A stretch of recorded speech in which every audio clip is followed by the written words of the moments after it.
تازه خبر د علیشا 007 او سونیا شاه په گاډي باندې حمله شوې ده او ډزې پرې شوې دي او ویل کېږي چې علیشا په دغه ډزو کې وژل شوې ده. دوستانو په دغه خبر کې څومره حقیقت دی که غواړئ چې په اړه یې پوره پوه شئ نو ویډیو تر اخره وګورئ او که تاسې زموږ په چینل نوي یاستئ او یا هم زموږ د چینل ویډیو په اول ځل ګورئ نو له تاسو ټولو څخه یوه هیله یو خواست دی چې پښتون ټایم چینل همدا اوس سبسکرایب کړئ.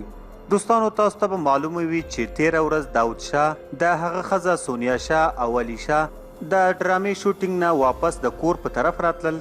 د هغوی په ګاډي باندې څو نامعلومه کسانو د تومانچې فایرینګ کړی و خو هغه کسان په موقع وتښتېدل او پولیسو دغه خبر کنټرول کړ. خو بیا وروسته په سوشل میډیا داسې خبر خپور شو چې علیشا په دغه ډزو کې لګېدلې ده او مړه ده.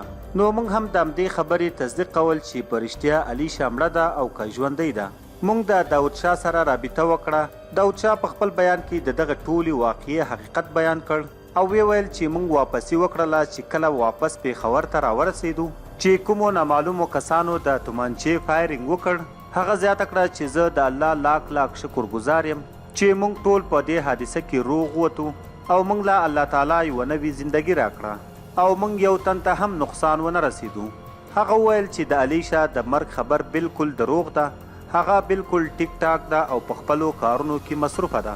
داود شاه وویل چې په موږ پسې داسې ډېر کسان شوي دي چې موږ قتل کړي خو ماته مې خپل دښمن معلوم دی او ما هم د هغه خلاف اف آی آر درج کړی دی او ویل چې که په ما هر څه وشول نو ذموار به مې همغه کس وي.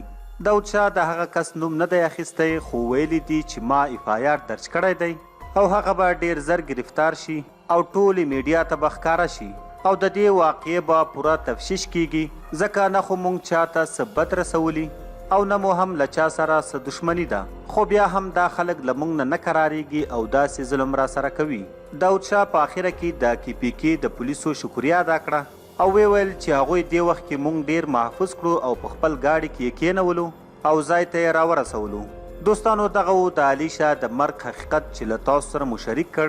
که د علیشا د مرګ په اړه څه ویل لرئ نو له موږ سره یې په کمنټ کې شریک کړئ او که غواړئ چې موږ تاسو سره داسې معلومات وخت په وخت شریک کړو نو زموږ چینل پښتون ټایم همدا اوس سبسکرایب کړئ. تر بلې ویډیو مو په لوی او بخښونکي رب سپارم.